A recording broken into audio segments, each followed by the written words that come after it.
নমস্কার, কেমন আছেন সবাই? আশা করি সবাই খুব ভালো আছেন। ব্যানার্জির রান্নাঘরের আরেকটি পর্বে আপনাদেরকে স্বাগত জানাই। গরমে চিকেন খেতে মাঝে মাঝে ইচ্ছা করে, কিন্তু চিকেনের বেশি তেল ঝাল মশলা দিয়ে খেতে ভালো লাগে না। তাই আজকে একটা সিম্পল হেলদি টেস্টি একটা চিকেনের রেসিপি আপনাদেরকে দেখাবো। চিকেন নিয়েছি 700 গ্রাম মতো, আর সঙ্গে দেবো আলু আর পেঁপে। তাই আলু আর পেঁপেটাকে কেটে নিয়েছি। আপনারা চাইলে আলুটাকে সম্পূর্ণ স্কিপও করতে পারেন। আমি এখানে কয়েক টুকরো আলু দিয়েছি আর দিয়েছি কয়েকটা পেঁপে দিয়ে সম্পূর্ণগুলোকে ভালো করে আগে আলু আর পেঁপেটাকে ভালো করে একটু ভেজে নিচ্ছি। পেঁপেটা দেওয়ার জন্যই অনেকেই আছে আলু খান না বা আলুটাকে খেতে পছন্দ করেন না, তার জন্য আলুটাকে স্কিপ করে আপনারা পেঁপেও দিতে পারেন। আলু পেঁপে ভাজা হয়ে গেছে, কড়াইতে তেল রয়েছে, সেই তেলেই শুকনো লঙ্কা তেজপাতা ফোড়ন দিয়ে আমি এখানে 1.5 মতো পেঁয়াজ কুচি করে নিয়েছি। সেই পেঁয়াজ কুচিটাকে প্রথমে আগে তেলের উপরে হালকা একটু ভাজা ভাজা করে নিচ্ছি।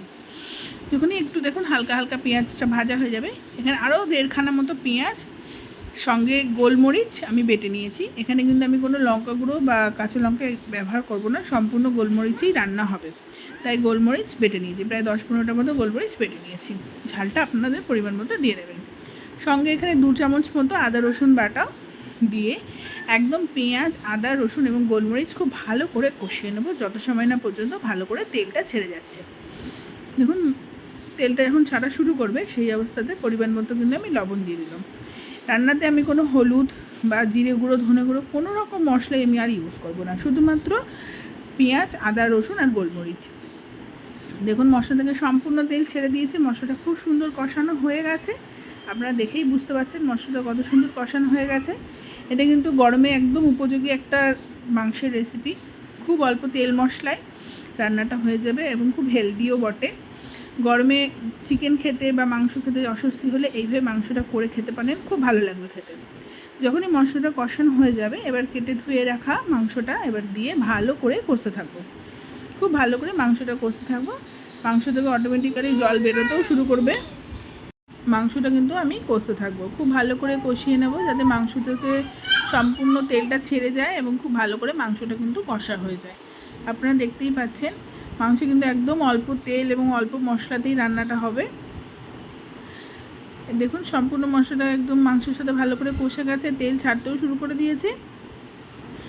এইবার যে আমি ভেজে রেখেছিলাম আলু পেঁপে সেটাকে আমি এখানে অ্যাড করে দিলাম। আপনারা চাইলে এখানে গাজরও দিতে পারেন, তাহলে অনেকটা চিকেন স্টুয়ের মতো খেতে লাগবে। এটা দিয়ে সম্পূর্ণ এবার আলু গাজর আর মাংসের সঙ্গে খুব ভালো করে কষিয়ে নেব। দেখুন কি সুন্দর জল ছাড়তে শুরু করে দিয়েছে মাংস থেকে।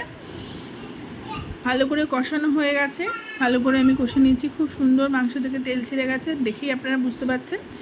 এবার এখানে আমি সামান্য উষ্ণ করে নিয়েছিলাম গরম জলটাকে, সেই গরম জলটাকে এবার দিয়ে দিচ্ছি।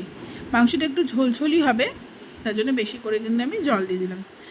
এবং আলু আর পেঁপেটাও যতটুকুনি সেদ্ধ হওয়া বাকি আছে সেটাও সেদ্ধ হবে, আর মাংসটা একটু যদি ঝোলঝোল হবে তাই ঝোলের পরিমাণটা একটু বেশি দিয়েছি। দিয়ে ঢেকে দিয়ে দেখুন ফুটতে দিয়ে দিয়েছি। দেখুন জলটা ফুটে কতটা কমে গেছে। আলু পেঁপে মাংস থেকে ফুটে কতটা জল কমে গেছে। এইবার দিয়ে দিলাম এখানে গরম মশলা গুঁড়ো। আপনারা চাইলে একটু ঘিও দিতে পারেন, কিন্তু আমি আর ঘি অ্যাড করলাম না। দিয়ে সম্পূর্ণ মশলাটা কষিয়ে নিয়ে ব্যাস নামিয়ে ফেললাম। দেখুন একদম ঝোল ঝোল রেখেছি, কিন্তু এই ঝোলটাই কিন্তু খুব হেলদি এবং টেস্টিও সঙ্গে। গরমে বাচ্চা থেকে বয়স্ক সবাইকে দিতে পারেন, খুব ভালো লাগবে খেতে। আপনারা একবার অবশ্যই বাড়িতে ট্রাই করে দেখবেন, আমার বিশ্বাস আপনাদের ভালো লাগবে। যদি আপনাদের এই রেসিপিটা ভালো লেগে থাকে অবশ্যই লাইক করবেন, শেয়ার করবেন, চ্যানেলে নতুন হলে সাবস্ক্রাইব করবেন। ধন্যবাদ।